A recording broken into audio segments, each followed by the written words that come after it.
بسم اللہ الرحمن الرحیم۔ السلام علیکم دوستو، نماز کے دوران اگر انسان کی ہوا یعنی ریح خارج ہو جائے اور انسان بجائے نماز کو توڑنے کے اور شرمندگی کے مارے اگر نماز کو مکمل ہونے دے یا اس ڈر سے اپنی جگہ سے وضو کرنے کے لیے نہ ہلے کہ میرے پیچھے اور بھی صفیں موجود ہیں اور ان کی نماز ڈسٹرب ہوگی، چنانچہ میں ابھی نماز میں ویسے ہی کھڑا رہتا ہوں اور نماز مکمل ہو جانے کے بعد نماز مکمل کر لوں گا، کیا ایسا کرنے سے ہمیں مکمل نماز ادا کرنے کا ثواب مل جائے گا؟ اور کیا ایسا کرنا صحیح ہے یا نہیں؟ شریعت اس کے بارے میں کیا کہتی ہے؟ اکثر نمازی شرم اور خوف کے مارے اور جھجک کے مارے اس موضوع پر کھل کر امام صاحب سے بات نہیں کرتے اور سوال و جواب نہیں کرتے، جبکہ شریعت نے کسی بھی مسئلے کے حل کے لیے شرم اور جھجک اور خوف زدہ ہونے کی بجائے کھل کر بات چیت کرنے کا حکم دیا ہے۔ اللہ تعالیٰ قرآن مجید میں فرماتا ہے کہ اللہ تعالیٰ حق بات کہنے سے نہیں شرماتا۔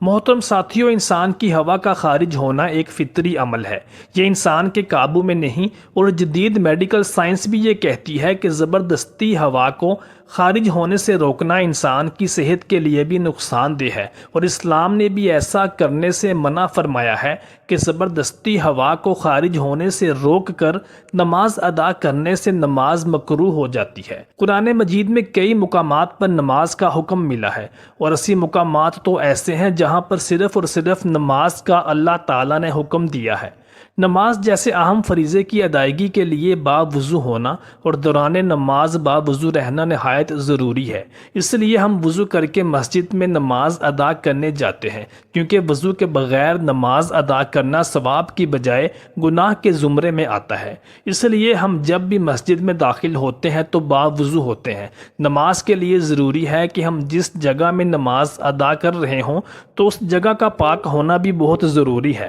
وہاں روشنی ہونی چاہیے، اندھیرے میں نماز ادا کرنا جائز نہیں۔ ہمارا جسم اور کپڑوں کا پاک ہونا بھی بہت ضروری ہے۔ نماز کو ادا کرتے ہوئے بھی ہمارا وضو برقرار ہونا ضروری ہے۔ اگر نماز کے دوران ہوا خارج ہو جائے یا جسم کے کسی حصے سے خون بہہ جائے تو ایسی صورت میں ہمارا کیا لاحِ عمل ہونا چاہیے؟ ایک دفعہ چند لوگ مسجد میں نماز ادا کر رہے تھے کہ کسی ایک شخص کی ہوا خارج ہو گئی۔ جب ہوا خارج ہوئی تو اس کی بدبو سارے کمرے میں پھیل گئی۔ جو لوگ نماز ادا کر رہے تھے سب کو معلوم پڑ گیا کہ ہم میں سے کسی بندے کا وضو ٹوٹ گیا ہے، پر ان چند بندوں میں سے کسی نے یہ محسوس نہ ہونے دیا کہ کس کا وضو ٹوٹا ہے۔ اس نے شرم کے مارے نماز نہ توڑی بلکہ نماز کو جاری رکھا۔ اس کا پردہ رکھنے کے لیے یہ چاہیے تھا کہ وہاں جو دو چار لوگ نماز ادا کر رہے تھے وہ سارے وضو کر کے دوبارہ نماز ادا کرتے، تاکہ اس بندے کو شرمندگی نہ ہوتی اور نماز کو پھر سے ادا کیا جاتا، اور نمازیوں نے ایسا نہ کیا۔ ہمارے دین اسلام میں بھی حکم ہے کہ کسی کے پردے کو ظاہر نہ کیا جائے جس سے کسی کی دل آزاری ہو، لیکن یہاں سوال دل آزاری کا نہیں ہے، جیسا کہ حضرت علی رضی اللہ تعالی عنہ سے روایت ہے کہ حضور نبی کریم نے فرمایا کہ جب تم میں سے کسی کی نماز کے اندر ہوا خارج ہو جائے تو چھوڑ کر چلا جائے اور وضو کر کے دوبارہ نماز پڑھے۔ حدیث مبارکہ سے معلوم ہوا کہ نماز میں وضو ٹوٹ جانے کی صورت میں اپنی جگہ پر کھڑے رہنے کی اجازت نہیں ہے، بلکہ وضو کر کے دوبارہ نماز میں شامل ہونے کی ترغیب دی گئی ہے۔ ایک اور روایت میں حضرت عائشہ صدیقہ رضی اللہ تعالی عنہ کا بیان ہے کہ حضور نبی کریم صلی اللہ علیہ وآلہ وسلم نے ارشاد فرمایا، جسے نماز میں مزی آ جائے یا نماز میں اس قدر نیند اور غنودگی طاری ہو جائے یا انسان نماز کے دوران بے ہوش ہو جائے تو وہ لوٹ کر وضو کرے اور جہاں نماز کو چھوڑا تھا وہیں سے شروع کر دے، لیکن اس درمیان میں کلام نہ کرے۔ اور حضرت عائشہ صدیقہ رضی اللہ تعالی عنہ سے ہی مروی ہے کہ ایک حدیث مبارکہ میں مجھے دوران نماز وضو ٹوٹ جانے کی صورت میں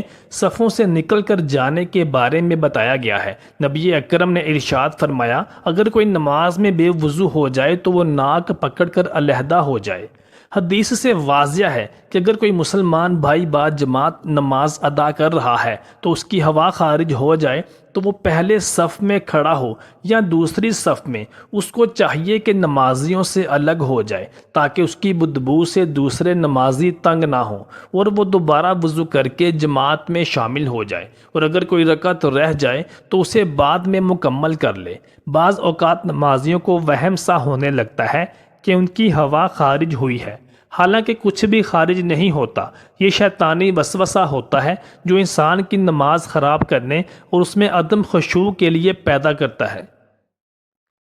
اس کے لیے نمازی کو اس وقت تک نماز نہیں توڑنی چاہیے جب تک اسے ہوا خارج ہونے کا یقین نہ ہو جائے۔ عباد بن تمیم اپنے چچا سے بیان کرتی ہیں کہ ایک شخص نے رسول کریم صلی اللہ علیہ وسلم کے سامنے شکایت کی کہ اسے نماز میں خیال سا آتا ہے کہ اس کی ہوا خارج ہوئی ہے، تو رسول کریم صلی اللہ علیہ وسلم نے فرمایا کہ وہ نماز اس وقت تک نہ نکلے،